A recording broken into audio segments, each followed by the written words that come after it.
क्योंकि अगर 2024 का चुनाव बीजेपी जीतती है तो इस देश की तबाही के दिन बहुत बुरी तरह से शुरू होंगे। इस देश का संविधान खत्म किया जाएगा, इस देश का लोकतंत्र खत्म किया जाएगा और 2024 के बाद अगर बीजेपी जीत के आती है 2024 के चुनाव में, तो इस देश में आगे कोई चुनाव होगा नहीं। ये बात हम लगातार कह रहे हैं, आप सब लोग कवर भी कर रहे हैं, यही बात हम लोगों के बीच में लगातार रख रहे हैं। और ये समस्या उस समय भी गंभीर हो जाती है कि पहले से ही ईवीएम जो बहुत बड़े संदेह के घेरे में है, उस पर कितने ही सवालिया निशान खड़े हैं। आंखों के सामने ईवीएम में फिर भी जनता की वोटें लूट ली जाती हैं और अब एक रिमोट कंट्रोल से चलने वाली ईवीएम भी लाई जा रही है। उसके पीछे बहाना बनाया जा रहा है कि देश में जो 6 करोड़ प्रवासी मजदूर हैं, मैं यहाँ आपको बता देना चाहता हूँ कि आपको जानकारी होगी कि इस देश में इस कोरोना से पहले 18 करोड़ प्रवासी मजदूर थे। आप समझते हैं प्रवासी मजदूर यानी कोई व्यक्ति अगर बिहार का और देश के किसी और राज्य में काम करने जाता तो प्रवासी कहलाता है, प्रवासी मजदूर कहलाता है। इसी तरह से देश में अलग अलग जगह पे जाते हैं तो 18 करोड़ थे, लेकिन कोरोना काल पिछले 2 साल में 12 करोड़ लोगों की नौकरी चली गई, रोजगार चला गया। सरकार को उनके रोजगार की फिक्र नहीं है। सरकार को वो 6 करोड़ वो है प्रवासी मजदूर, उनकी वोट कैसे लूट ली जाए, उसके लिए ये जो मशीन लाई जा रही है रिमोट कंट्रोल से चलने वाली ईवीएम मशीन, वो जो मुद्दा है वो एक और भी खतरनाक मुद्दा है। तो इसी तरह से जो मुद्दे हैं उन्हीं के विषय में हम लगातार चर्चा करेंगे, लोगों को बताएंगे और इसीलिए हमने ये प्रोग्राम आज का किया है ताकि लोगों को सच्चाई से रूबरू कराया जा सके और आने वाले समय के लिए जो कठिन समय आने वाला है उसके लिए लोगों को तैयार किया जा सके। जिस तरह से आपकी पार्टी का नाम ही भाई एक एक करके यार एक एक करके इनके बाद आप रजा, जिस तरह से आपकी पार्टी का नाम ही जनहित आता है, तो हाल ही में जो घटनाएं हुई हैं, चाहे अतीक अहमद और अशरफ की हत्या हो या आप सहिष्णुता का पीछा करना हो, इस पूरी घटनाओं को किस तरह से देखते हैं और साथ में जो मीडिया ट्रायल चल रहा है? नहीं, जो मीडिया ट्रायल चल रहा है, जिस मीडिया की आप बात कर रहे हो वो तो गोटी मीडिया है, वो तो भांड मीडिया है, वो तो मैं अगर सीधे सीधे शब्दों में कहूँ तो भाजपा की यूँ कहो कि मोदी की दलाली कर रहा है और क्या कर रहा है, वो तलवे चाट रहा है उनका। तो वो तो उनका एजेंडा है, वो मीडिया नहीं रहा, वो भाजपा का मोदी सरकार का स्पोक्समैन बन गया, प्रवक्ता बन गया, तो उनके लिए काम कर रहा है, तो उसकी नौकरी कर रहा है तो उसके लिए काम कर रहा है वो।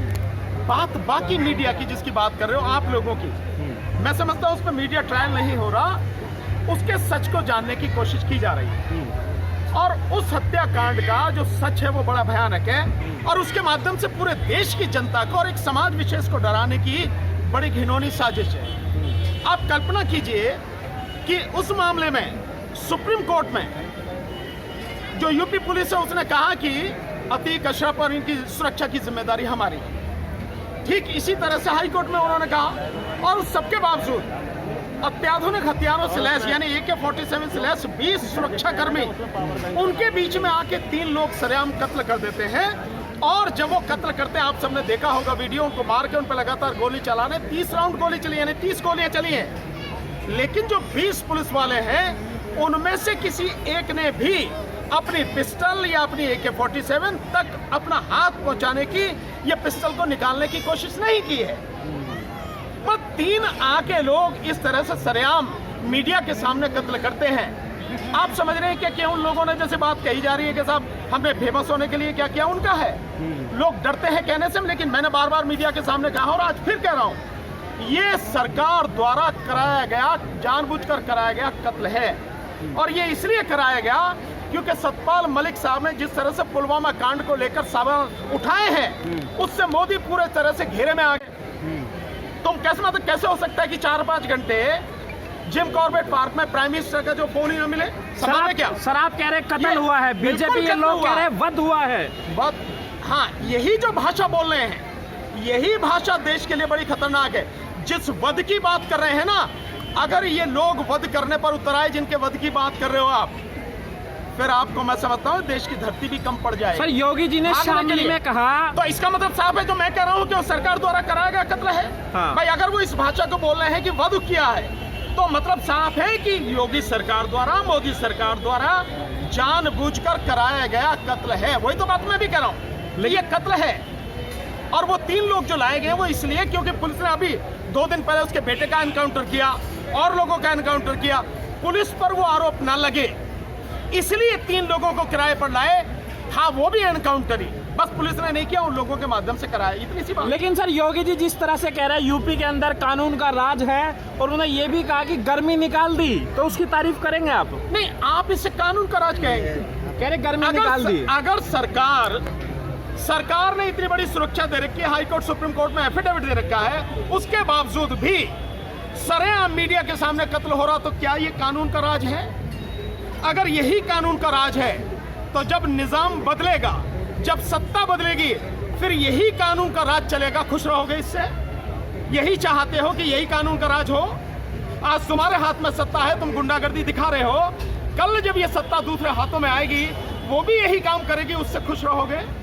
अगर यही चाहते हो तो ये कानून का राज नहीं है, ये संविधान का राज नहीं है, ये गुंडों का राज है।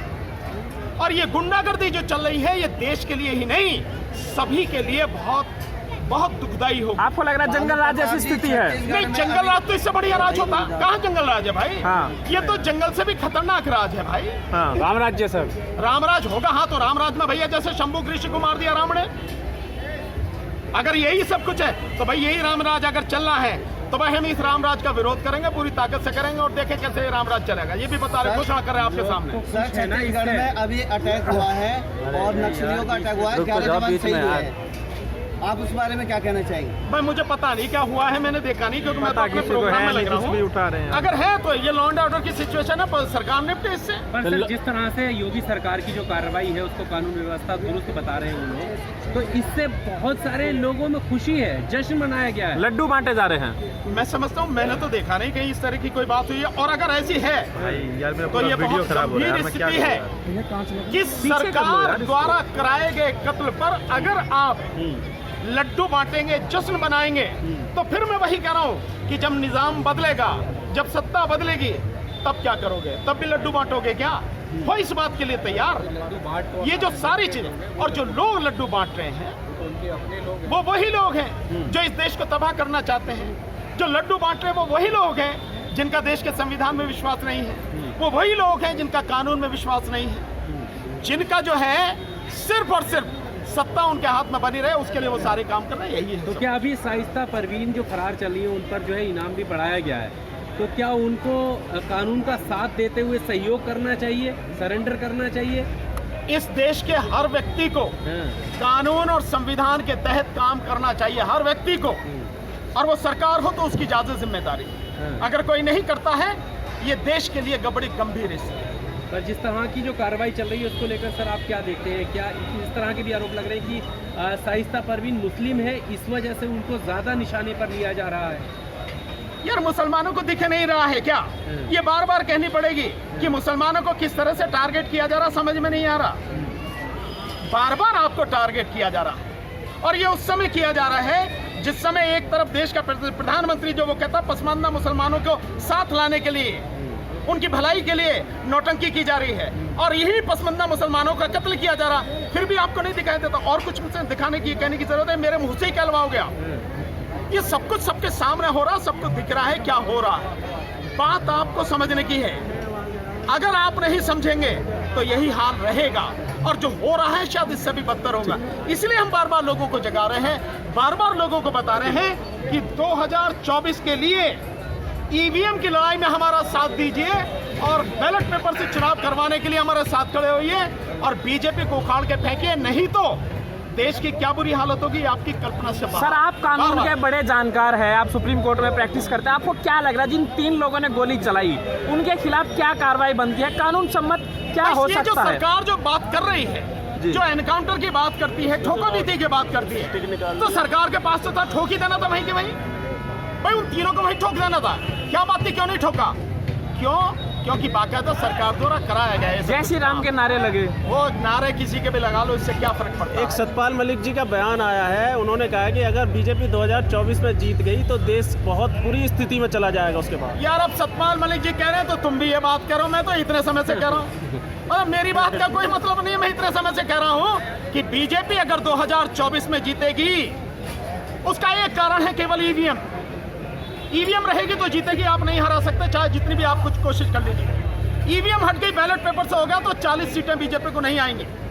और बीजेपी अगर जीतेगी तो सतपाल मलिक जी ने जो कहा है वो भी उनकी कल्पना में नहीं है। इस देश का इतना बुरा हाल होगा।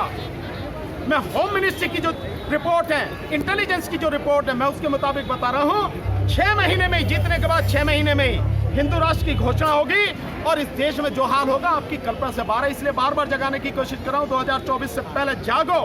2024 के चुनाव में बीजेपी को जड़ से उखाड़ के फेंको।